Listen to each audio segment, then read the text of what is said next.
퀀트 아이디어 시간입니다. 신영증권의 이경수 연구원으로부터 말씀 들어봅니다. 안녕하세요. 네, 안녕하십니까. 네, 퀀트 아이디어 어떤 걸로 준비를 하셨나요? 오늘은 이제, 퀀트라기보다는 최근 이제 시장 성향 자체에서 공매도에 대한 어떤 이제 가능성이 상당히 좀 높아진 상황이기 때문에, 이 공매도에 대한 어떤 이제 우리가 우려를 해야 되는 이유와 향후 지금 이제 공매도가 상당히 좀 많이 늘어나는 그런 종목에 대해서 좀 소개하는 시간을 갖도록 하겠습니다. 네, 그러니까 공매도 증가하고 있는 종목을 좀 주의를 하자라는 컨셉으로 오늘 이 시간을 꾸려나가겠다라고 말씀을 해주셨는데, 최근 그렇다면은 뭐 배경이라고 할 수 있는 주가의 흐름이라든지 그리고 기업의 이익 모멘텀 어떻게 형성이 되고 있는지 궁금한데요. 네, 일단은 저희는 이제 2010년 작년이죠. 2012년 같은 경우에 우리 국내 기업 이익과 주가의 흐름을 다시 좀 되짚어볼 필요가 있다라고 생각이 됩니다. 네. 작년 같은 경우에는 실질적으로 이익이 뒷받침되지 않은 상황에서 주가가 많이 올랐다라는 측면으로 우리가 볼 수가 있겠는데요. 그런 상황에서는 결론적으로 주가의 변동성이 컸다. 이익 없이 주가가 상승을 했다라면은 이 주가의 어떤 상승세가 어느 정도 되돌림 현상이 나타났다라는 것을 작년 사례를 통해서 좀 볼 수가 있을 것 같아요. 파워포인트를 좀 잠깐 보시면요. 네. 이게 이제 작년 코스피 지수와 연한색으로 표시되어 있는 게 이제 회색이 이제 코스피 지수고 요게 이제 이익이라고 보시면 됩니다. 근데 연초에는 상당히 좀 주가가 많이 올랐지만 기대감으로 그렇지만 이익은 사실 좋지는 않았습니다. 그렇기 때문에 결국 이제 주가는 상당히 조금 많이 상승세를 되돌림하는 그런 모습이 나타났고요. 중순 정도에 다시 주가가 상승을 했지만 이때 역시 이익이 좋지 않은 그런 모습이 나타나죠.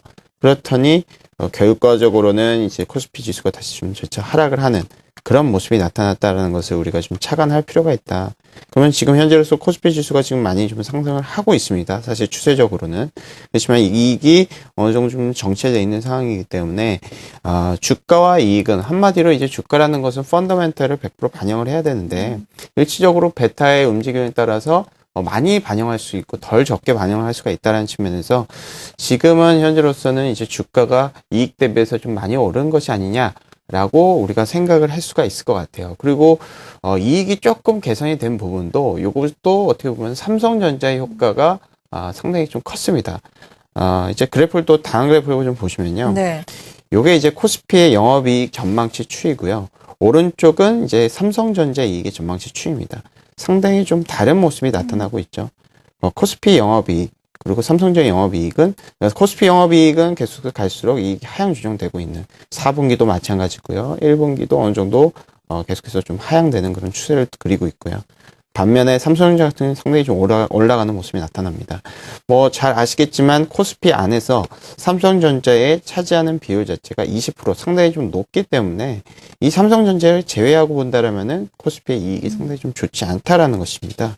그렇기 때문에 우리가 이제 삼성전자 이외의 종목군들을 트레이딩하는 그런 횟수가 사실 이제 코스피를 차지하는 삼성전자 비중보다는 많을 거예요. 한마디로 좀 다른 삼성전자 이외의 종목군들을 많이 거래하는 상황에서 우리의 대상은 삼성전자를 제외한 코스피가 우리가 벤치마크가 돼야 되는 것이 아니냐라고 우리가 봤을 때는 우리가 흔히 이제 보는 코스피 전체 이익 대비해서 주가가 지금 주가가 이제 고평가되어 있는 것이 더 고평가되어 있다라고 우리가 볼 수가 있다라는 것이죠. 그래서 그렇다라면 경험적으로 이익 대비해서 주가의 과열 정도를 보자. 그러면은 그때 나타났던 현상이 무엇이냐라고 이런 걸 봤을 때는 이제 그래프를 또 다시 보시겠습니다. 네. 녹색 진하게 표시되어 있는 것이요. 이익 대비 주가의 과열 정도입니다. 아까 보셨던 한국의 EPS와 EPS 대비해서 주가가 어느 정도 높게 유지가 되느냐를 우리가 살펴보는 건데 이것과 공매도의 비중 금액 추이가 상당히 좀 비슷한 움직임을 나타나고 있습니다. 한마디로 이익 대비해서 주가가 많이 올라갈수록 공매도의 비중 거래대금 대비해서 공매도의 비중 금액 비중이 높아졌다라는 것이죠.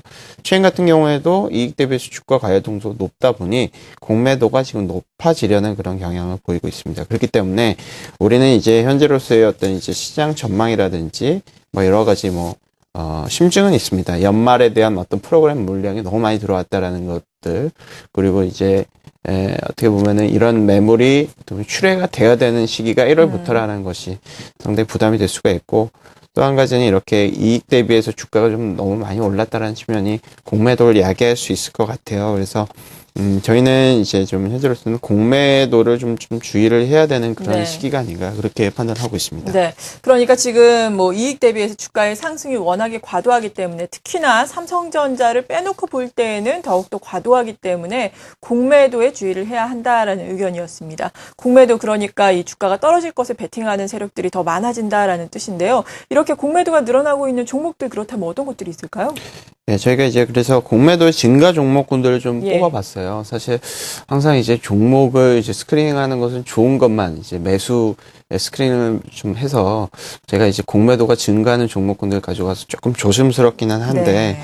일단 이 팩트이기 때문에 이 덕산 하이메탈이라든지 NHN, 서울 반도체, 삼성테크인, CJ ENM, 신세계, 녹십자, 한진중공업, 락앤락, 제일기획, LG이노텍, 포스코, 유한양행, 네페스, 제닉 이런 종목군들이 이제 자길 기준이죠. 1월 9일 기준으로 봤을 때 공매도가 상당히 높아지고 있다. 어떻게 높아지고 있느냐? 경험적으로 공매도가 상당히 조금 예를 들어 공매도가 10주가 일어났다라면 네. 지금 이제 100주, 200주 나타나고 있다라고 볼 수가 있을 것 같고 시가총액 대비해서도 그 비중이 크다라고 정리를 하시면 될 것 같아요. 그래서 이런 종목군들은 일단 최근에 이제 시장이 이익 대비해서 주가가 좀 고평가되어 있는 상황이기 때문에 공매도의 어떤 가능성이 높아진다라면은 이들 종목군들을 좀 주의를 해야 되는 것이 아닌가 그렇게 개인적으로는 생각하고 있습니다. 네, 공매도 증가에 따라서 좀 우리가 주의를 해봐야 할 오늘은 종목군들에 대해서 알아봤고요. 종목들 다시 확인을 하고 싶으시다면 저희 홈페이지를 방문해 주시면 좋겠습니다. 지금까지 신영증권의 이경수 연구원이었습니다. 고맙습니다.